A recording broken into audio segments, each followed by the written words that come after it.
मालूम मालूम के कॾहिं इन इन करे करे न न आहियां आहियां त त ईमान जी सलामती न रहंदी। इहो मुंहिंजी माउ चयो। इन करे ईमान जी सलामती रहे। चलो हीअ दुनिया बि सुठी रहे, हुअ दुनिया बि सुठी रहे। पीउ माउ जी सिकी लधी। लाड़काणे शहर जे प्राइमरी स्कूल जी रिटायर मास्तरियाणी, 5 धीअरनि ऐं 3 पुटनि जी माउ, ॾोहिटनि ऐं पोटनि जी वारसियाणी, पूरे सिंध खे खिलाइण वारी आपा शबीरा चन्ना पूरी सिंध खे अॼु रोआरे वई। शबीरा चन्ना जो असल नालो छठीअ जो ग़ुलाम हसीना हुयो। मुड़ुस ॿी शादी करण खां पोइ माई ग़ुलाम हसीना उर्फ़ सिंध जी नाले वारी अदाकारा आपा शबीरा चन्ना खे घरां बेदख़ल कयो। अखियुनि में शरीक हयात जो ॾुख रखी करे पूरी सिंध खे सॼी ज़िंदगी खिलाइण वारी माण्हुनि खे उन्हनि जे मुंहं ते मुड़को आणींदे उन्हनि खे सॼी ज़िंदगी ख़ुशियूं ॾियण वारी आपा शबीरा चन्ना अॼु सिंध खां मोकिलाए वई। ना सिर्फ़ सिंध पर ॾेह तोड़े परॾेह में जिथे बि सिंधी ॿोलीअ सां मोहबत ऐं लॻाव आहे, ॻायो, ॻाल्हायो ऐं ॿुधो वञे थो। हर माण्हू जी अखि आपा शबीरा चन्ना जे विछोड़े सां भरियल आहे। सदाईं सॼी सिंध खे खिलाइण वारी आपा शबीरा चन्ना, ख़ैरां जे सिर जो ख़ैर हुजे या रहमत जहिड़ो ख़ूबसूरत किरदारु हुजे, जवानीअ खां वठी पिछाड़ीअ ताईं शबीरा चन्ना अम्मा ख़ैरां पूरी सिंध खे खिलाईंदी रही। ईद जे ॿिए ॾींहं ते पंहिंजी न्याणीअ खे ईद ॾियण जे लाइ पंहिंजे घरां ख़ुशी ईद ॾियण लाइ निकिती, पर अफ़सोस राति 2 बजे अॼु आपा शबीरा चन्ना जॾहिं घर आई त संदसि घर में कोहराम मतल हुयो।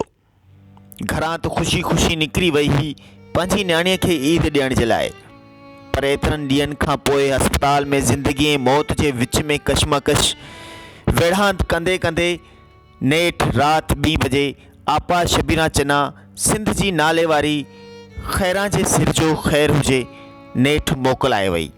अॼु जॾहिं उनजो मड़ घर आयो त संदसि घर में कोहराम मतल हो। आपा रोशन अता सुखा खां पोइ पूरी सिंध में शबीरा चन्ना आपा रोशन अता जी कमी महसूस न कराईंदी रही।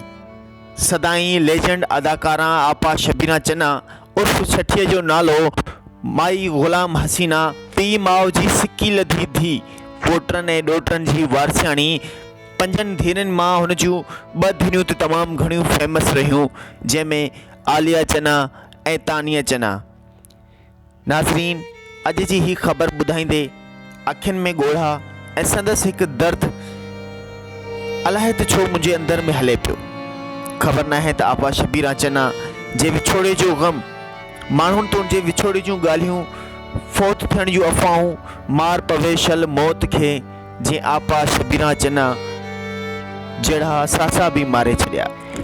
ईद जे ॾींहुं घरां ख़ुशी निकिरण वारी आपा शबीरा चन्ना अॼु जॾहिं घर वापसि आई आहे त संदसि घर में कोहराम मतल आहे। ख़बर नाहे त उन्हनि जे अंदर में कहिड़ा सूर हूंदा, कहिड़ा सदमा हूंदा, छा गुज़रंदी पूरी सिंध खे खिलाइण वारी ख़ैरां जे सिर जो ख़ैर चवण वारी आपा शबीरा चन्ना, सदाईं परेशानियुनि जे हालात में माण्हुनि खे मुर्कू ॾियण वारी, खिलाइण वारी, भोग चर्चा नर मादी हर माण्हूअ खे मोहबत जो मान ॾियण वारी। टीवी जी स्क्रीन हुजे या हक़ीक़ी ज़िंदगीअ जो कोई मंज़र, आपा शबीरा चन्ना सदाईं हर अणॼातल माण्हुनि जे अॻियां वञी करे उन्हनि खे पंहिंजो बणायो, उन्हनि जे घर वञी उन्हनि घर भातियुनि खे पंहिंजो महसूस करायो। कॾहिं बि कंहिंजे घर वञी उन्हनि खे इहो महसूस न करायो त संदसि मां हिकु आपा शबीरा चन्ना सिंध जी नाले वारी अदाकारा आहियां या अव्हां जे घर जी भाती आहियां। टेलीफोन ते कॾहिं बि कंहिं परस्तार खे हुन मुंहं ते मुंझ ॾेई न ॻाल्हायो। सदाईं मुर्खूं, सदाईं पंहिंजाइप, सदाईं खिल भोग ऐं घर जूं ॻाल्हियूं, घर जे भातियुनि जो हाल हवाल पुछण वारी आपा शबीरा चन्ना नेठ ज़िंदगी ऐं मौत जे विच में वेढ़ांत कंदे नेठ राति 2 बजे हॉस्पिटल में हाराए वई ऐं संदसि अॼु पूरी सिंध में आपा शबीरा चन्ना जे ॾुख जो पूरी सिंध खे तमामु घणो सदमो रसियो आहे।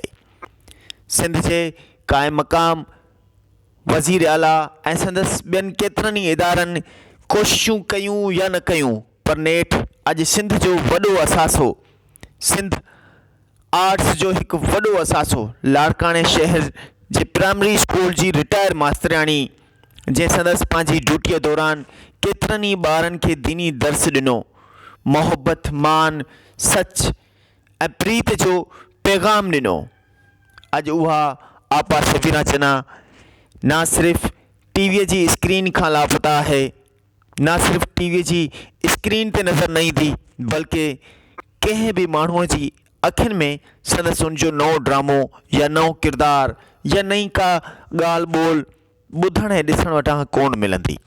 जेकॾहिं वीडियो पसंदि आई हुजे त लाइक ऐं सब्सक्राइब ज़रूरु कंदा ऐं आपा शबीरा चन्ना जी मग़फ़िरत जे लाइ सदाईं दुआगो रहंदा त आपा शबीरा चन्ना खे अल्लाह साईं जन्नतुल मुक़ाम में आला दर्जा बुलंद अता फ़रमाए।